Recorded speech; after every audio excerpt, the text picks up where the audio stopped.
Hello and welcome back to Ikai Anand from Unit till Infinite. I'm Sneha and we are doing real analysis. From the past 2-3 videos, we are trying to understand improper integrals. Now we defined improper integrals. We have a quick test to find out the characteristic of an improper integral of a positive function. Next question is, what if my function is not positive? So a function may be negative on its domain or a function may changes its sign on the domain. ऐसे cases में क्या करना है? Let's just see.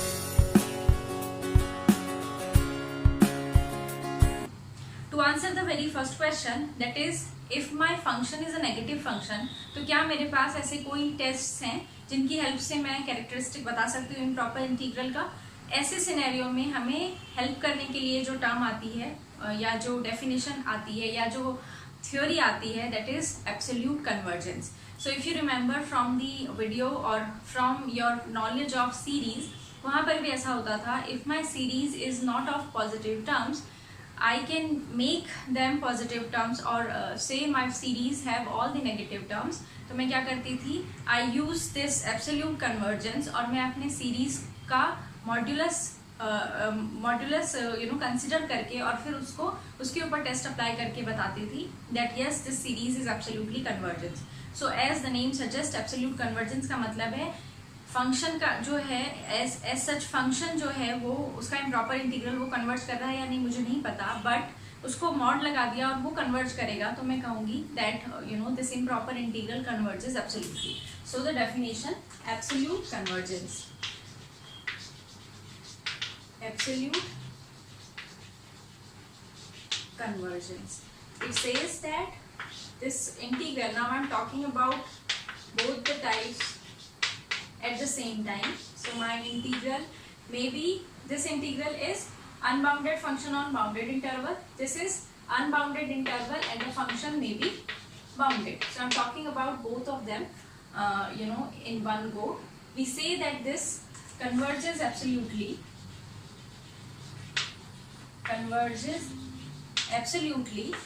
if कुछ नहीं करना है, मुझे बस फंक्शन का मॉड कंसिडर कर लेना है this, और simultaneously I'm talking about a to infinity, this converges, right? So ये है definition. It says that कुछ नहीं है, अगर मेरा function negative है, आपको पता चल गया on this domain my function is negative and you know that there are 2-3 tests related to positive functions, तो आपको कुछ नहीं करना, all you need to do is इस फंक्शन का मॉड्यूलस कंसिडर कर लेना है, वो तो पॉजिटिव आ जाएगा एंड देन इसके ऊपर आप अपने टेस्ट अप्लाई करोगे. Now the best part of absolute convergence is that once an improper integral is absolutely convergence, it will converge without a speck of doubt, right? So यहाँ जो सबसे important चीज आ जाती है वो ये आती है दैट एब्सोल्यूट कन्वर्जेंस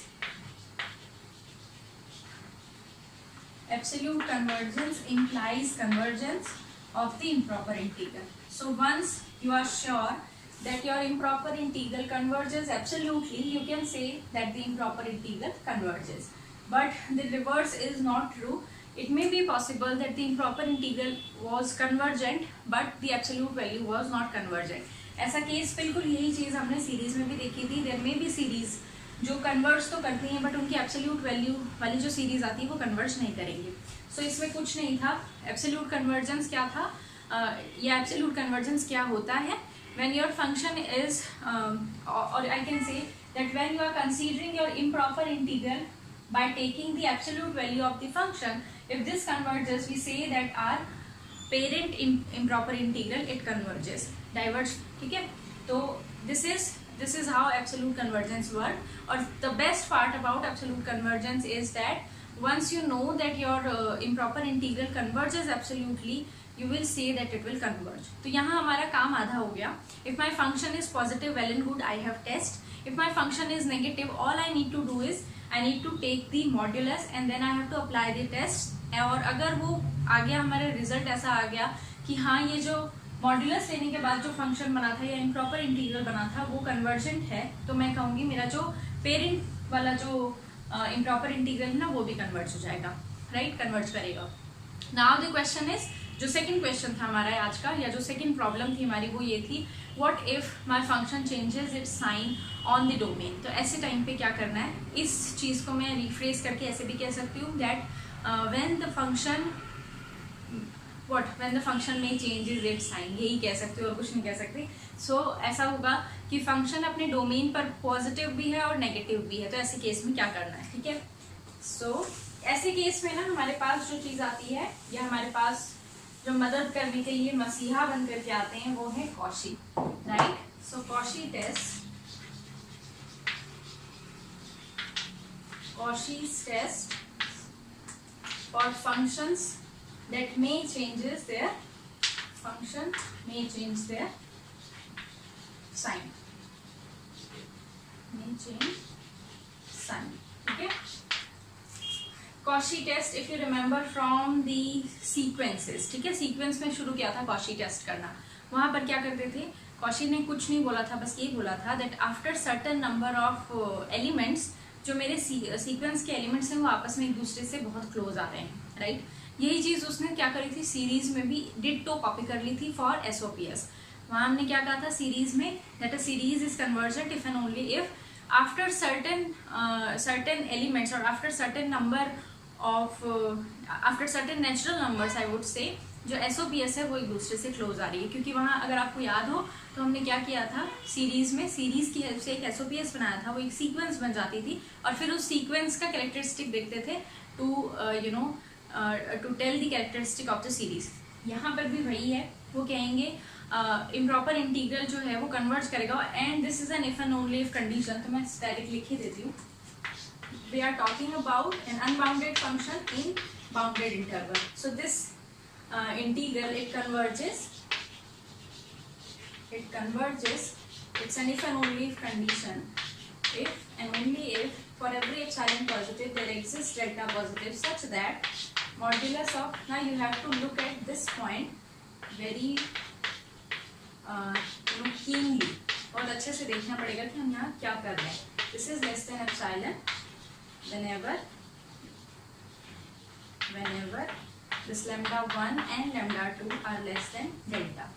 So इन्होंने क्या किया, my function was unbounded and suppose f a is unbounded, that is why I have put here a plus lambda 1 a plus lambda 2। अगर ये b होता तो may be b minus lambda 1 b minus lambda 2 लिखते, ठीक है।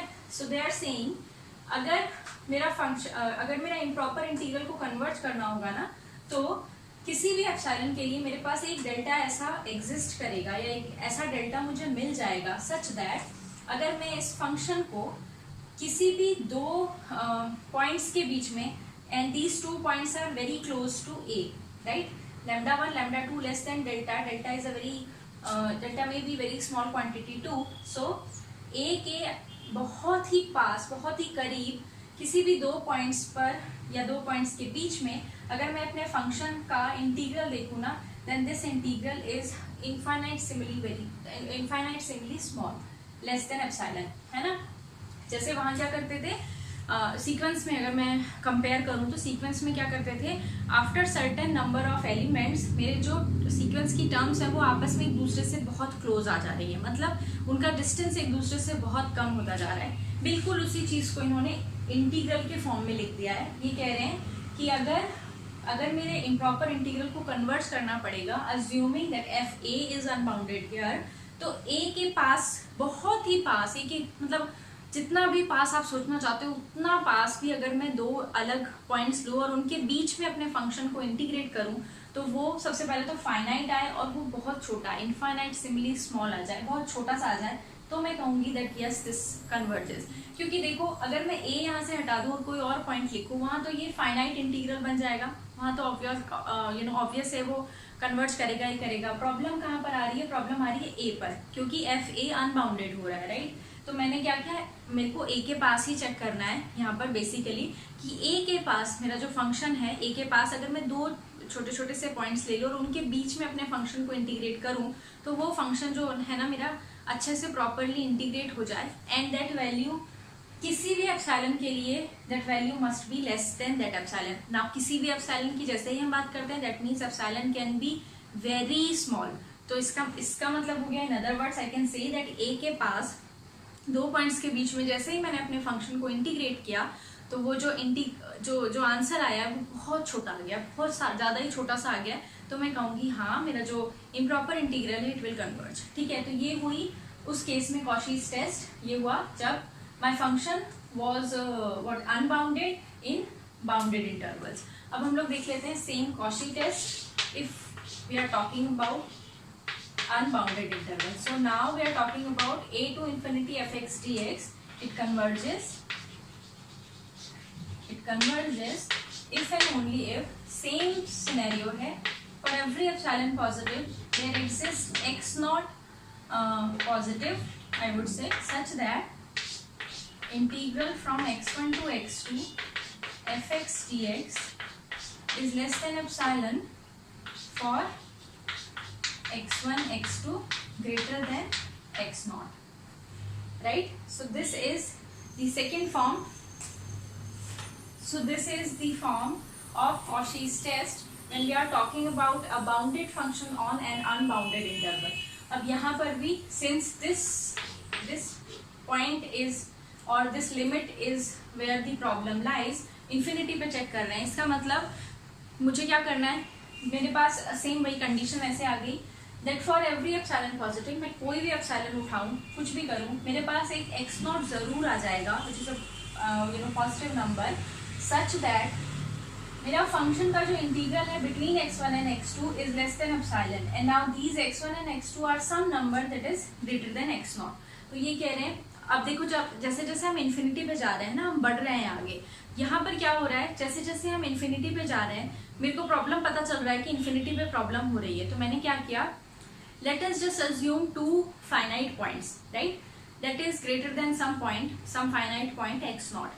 दो मैंने points choose कर लिए और ये जो x naught मैंने चूज किया है ना, ये मेरे एप्सिलॉन के ऊपर डिपेंड कर रहा है, तो ये मैंने चूज नहीं किया, एक्चुअली एप्सिलॉन की वजह से आया है मेरे पास, राइट। तो मैंने दो फाइनाइट पॉइंट्स ले लिए और उन फाइनाइट पॉइंट्स के बीच में मैंने इंटीग्रेट करके देखा, it has to be less than epsilon, that means again it has to be finite, very first thing is, and infinitesimally small, क्योंकि अगर देखो ये ही अनबाउंडेड हो गया या ये बहुत बड़ा होता चला गया, दैट मीन्स इन्फिनिटी पे फंक्शन कैसा, suppose this is greater than epsilon, that means this number is positive, है ना, ऊपर से अपर बाउंड इसका कुछ नहीं मिल रहा है मुझे, ये बढ़ता चला जा रहा है, तो उस केस में प्रॉब्लम होगी ना, अगर वो कुछ बढ़ता ही चला जा रहा है तो कन्वर्ट्स तो नहीं करेगा ना, इन्फिनिटी पे ही जा रहा है कहीं, मे बी प्लस इन्फिनिटी पे ही जाएगा, मॉड्यूलस लगा रखा है हमने। सो ये है हमारा कॉशीज क्राइटेरिया और Cauchy's test when the function was bounded but my interval was unbounded। तो दोनों चीज़ों में या दोनों टेस्ट में सिमिलैरिटीज क्या क्या है, दैट ये भी इसके मतलब इस साइड भी मुझे फॉर एवरी एप्सिलॉन एक डेल्टा मिलेगा, इस साइड भी मुझे फॉर एवरी एप्सिलॉन एक एक्स नॉट मिलेगा, एक नंबर मिलेगा, फाइनाइट नंबर मिलेगा। इधर क्या करना है, सिंस ए पे प्रॉब्लम थी तो ए के पास दो पॉइंट्स चूज किए, उस पर इंटीग्रेट किया, और यहाँ पर मुझे सिंस इन्फिनिटी पे प्रॉब्लम थी तो मैंने दो बड़े बड़े पॉइंट्स चूज कर लिए but finite x1 and x2, और वो देखा दैट दिस इज बाउंडेड और नॉट, है ना, मैं बाउंडेड बोल रही हूँ क्योंकि लेस देन एप्सिलॉन लिखा है, you can also say that this is infinitesimally small. तो ये थे Cauchy test when your function जो है that is that may changes its sign on the domain. Now as in the case of series and as in the case of sequences, Cauchy test जो होता है वो ज़्यादातर इस्तेमाल हम तब करते हैं जब हमें ये प्रूफ करना हो या ये बताना हो कि मेरा जो इम्प्रॉपर इंटीग्रल है वो डाइवर्ज कर रहा है, क्योंकि देखो देयर इज़ वन थिंग कि आपने टेस्ट लगाया और आपको पता चल गया कि ये ये कन्वर्ज कर रहा है और and you get the answer, but what if you have to write down the steps और you have to argue somewhere कि नहीं ये डाइवर्ज करेगा, तो ऐसे केसेस में वी यूज कॉशी टेस्ट, जहाँ पर हमें क्या होता है, ये जो चीज़ होती है ना ये अनबाउंडेड आ जाती है, और जैसे ये अनबाउंडेड आएगी we will say that Cauchy test जो है वो फेल हो गया, since it's an if and only if condition, तो मेरा जो इम्प्रॉपर इंटीग्रल है वो डाइवर्ज करेगा। सो ये हो गया मेरे पास आज क्या क्या चीज़ हो गई, एब्सोल्यूट कन्वर्जेंस हो गया, कॉशीज टेस्ट हो गया, if I am missing something else I think no, there are two very important functions left that are gamma function and beta functions, हम लोग वो करेंगे, but before that ये Cauchy test करने के बाद we have two different tests or two more tests to find out whether the improper integral of the type two functions multiplied type, वो converge करेंगे या नहीं, that are Abel's and Dirichlet's test. तो हम लोग अभी फटाफट वो कर लेते हैं, Abel's test and Dirichlet test. Now Abel's test and Dirichlet test भी आप लोगों ने सीरीज में पढ़ा था, ठीक है। बेसिकली एबल्स टेस्ट और डिरिक्ले टेस्ट का क्या मतलब होता है, सीरीज में भी यही चीज अप्लाई हो जाएगी direct. If you already know the convergence of some improper integral and your given question is of the type that function multiplied by something else, ऐसे केसेस में हम जो है ये एबल टेस्ट या डिरिक्ले टेस्ट अप्लाई कर सकते हैं। मतलब अगर आपको अपना फंक्शन दिखा कि ये डायरेक्ट कोई फंक्शन नहीं है, इट्स या फिर इस टाइप का है कि उसका, जैसे फॉर एग्जांपल मैं ऐसे, अगर मैं सिर्फ ऐसे लिख दूँ सपोज 3x + 2 डिवाइडेड बाय से x raised to the power 4, है ना, for the time being just consider this example. Although इसको मैं इंटीग्रेट कर सकती हूँ अच्छे से, बट ये इस तरह से भी लिखा जा सकता है ना, इंटू 3x + 2, राइट। तो मैंने देखा मुझे 1/x raised to the power 4 का कैरेक्टरिस्टिक मालूम है on infinite interval, right, unbounded interval पे। तो अगर कोई फंक्शन इस तरह का है जिसको मैं ऐसे लिख सकती हूँ as the product of two functions, जिसमें से एक फंक्शन का कैरेक्टरिस्टिक मुझे मालूम है, ऐसे केसेस में हम एबल्स टेस्ट और डिरिक्ले टेस्ट अप्लाई करते हैं, ठीक है। So let's start with Abel's test. Abel's test, it says that, if से शुरू करते हैं, right. If phi is a function, phi x is bounded on the infinite interval and integrable on the finite interval a to x for some positive x greater than a, right. If phi is such type of function and you know that this improper integral it converges, then Abel says that a to infinity fx into phi x dx will converge,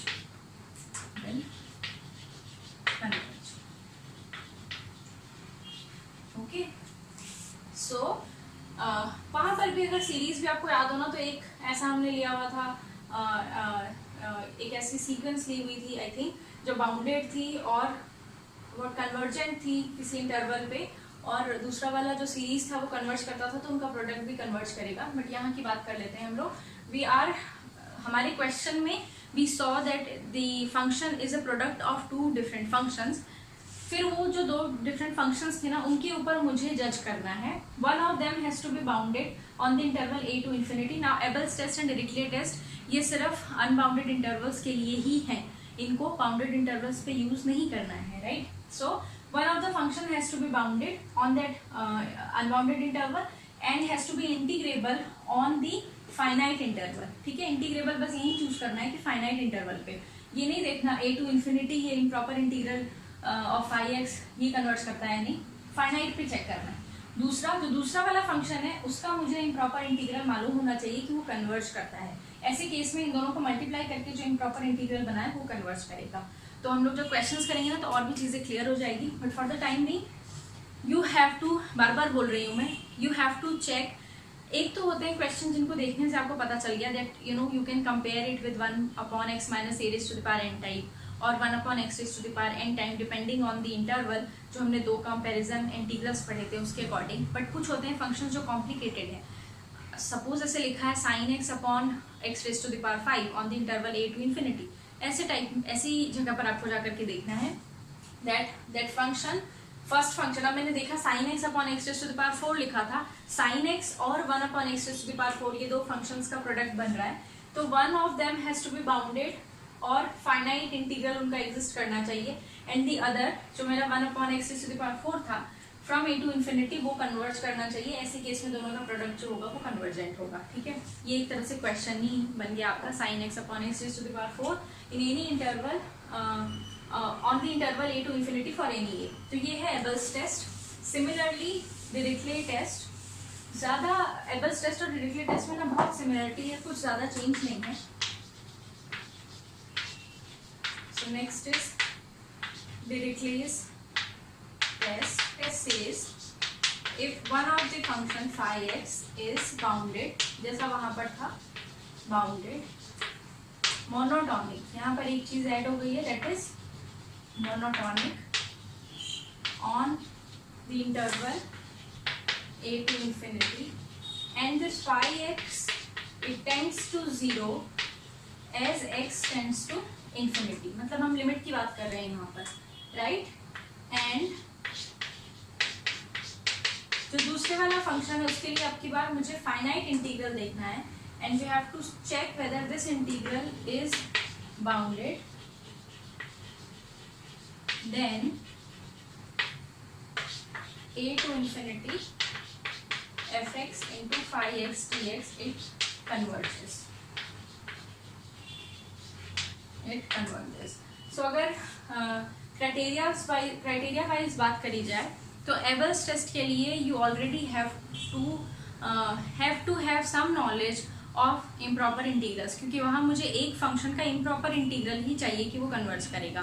but डिरिक्ले में क्या है, all I need to know are what are bounded functions, what is monotonicity and what is limit, है ना? तो एक function जो है इनमें से एक फंक्शन कैसा होना चाहिए, बाउंडेड होना चाहिए, monotonic होना चाहिए, and it should tend to 0. So when I'm saying that function is monotonic and tending to 0, that means function is decreasing function, right? तभी तो वो 0 पे जा रहा है ना, as x approaches to infinity. So ये हो गया पहले फंक्शन के लिए. दूसरे फंक्शन के लिए वो कह रहे हैं आपकी बात that this is bounded. यहाँ देखो ये वहाँ क्या लिखा था, a to infinity fx dx लिखा था. यहाँ पर एक दो फाइनाइट बाउंड्स के बीच में मैंने इंटीग्रल फाइंड आउट किया और देखा है वो बाउंडेड है कि नहीं है. अगर ये दोनों क्राइटेरिया फुलफिल हो रहे हैं तो जो प्रोडक्ट इम्प्रॉपर इंटीग्रल बनेगा प्रोडक्ट का वो कन्वर्ज करेगा. तो ये था Dirichlet test. Now I think we are done for today's video. सबसे पहली चीज absolute convergence which is of great help when you know we are given with negative functions. दूसरी चीज हमने पढ़ी Cauchy's test for functions that may changes its sign. दोनों cases के लिए, when my function was unbounded but the interval was bounded, when my function was bounded but the interval was unbounded. And then we did Abel's and Dirichlet test. Now remember that Abel's and Dirichlet test are applied only on unbounded intervals, right? ऐसा नहीं है कि function unbounded है और interval bounded और आपने Abel's और Dirichlet test लगाना अप्लाई करना शुरू कर दिया, ऐसा नहीं होगा. Abel's में और Dirichlet में जो सिमिलैरिटी है वो ये है कि दोनों प्रोडक्ट जब हमारे पास है फंक्शन का उस पर अप्लाई कर सकते हैं हम, और मेरा जो इंटरवल है वो कैसा होना चाहिए, अनबाउंडेड होना चाहिए.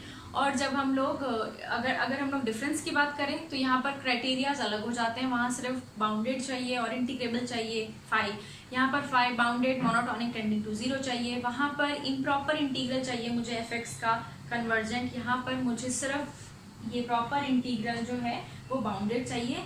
And the conclusion is same कि जो प्रोडक्ट वाला इम्प्रॉपर इंटीग्रल ही निकल कर आएगा ये कन्वर्ज करेगा. सो नेक्स्ट वीडियो में we are going to do some test. हाँ, वो जो एक गामा फंक्शन बीटा फंक्शन की बात मैं कर रही थी बीच में, वो करना है हमें, बिकॉज उससे रिलेटेड क्वेश्चंस आते हैं. Also I am trying to collect all those integral जहाँ पर n और m के ऊपर डिपेंड करती है. कंडीशंस होते हैं ना, गिवन होता है that this is convergent for for what n और m. तो ऐसे वाले जितने भी इंटीग्रल मुझे मिल रहे हैं मैं सोच रही हूँ उनको मैं इकट्ठा कर लूँ और आपको बता दूँ, सो दैट एग्जाम में ना थोड़े से होंगे, 10 या 12 होंगे मैक्सिमम, उनको क्रैम करके चले जाओगे तो एग्जाम में टाइम वेस्ट नहीं होगा निकालने में कि कन्वर्ट करेंगे कि नहीं. सो मिलते हैं नेक्स्ट वीडियो में. Till then just take care और बहुत सारी पढ़ाई करो एंड बाय.